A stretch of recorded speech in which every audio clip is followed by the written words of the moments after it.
Inilah rekaman dampak kehancuran helikopter Mi-8 setelah dihantam serangan Menpads.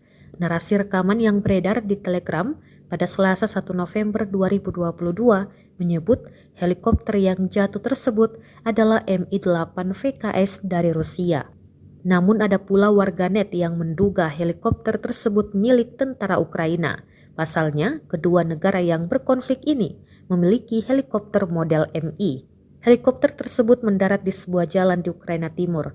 Setelah lepas landas, pesawat seri Mi-8 terus terbang di atas jalan pada ketinggian rendah sambil dipantau oleh drone.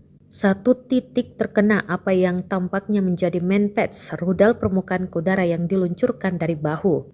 Helikopter yang kuat masih mencoba untuk terus terbang, tetapi api menyebar melalui badan pesawat dan seluruh pesawat menjadi bola api ketika menyentuh tanah. Informasi tersebut menunjukkan bahwa pembantaian itu terjadi di dekat kota Bakhmut, Ukraina, tempat pasukan tentara bayaran Rusia dari grup Wagner beroperasi.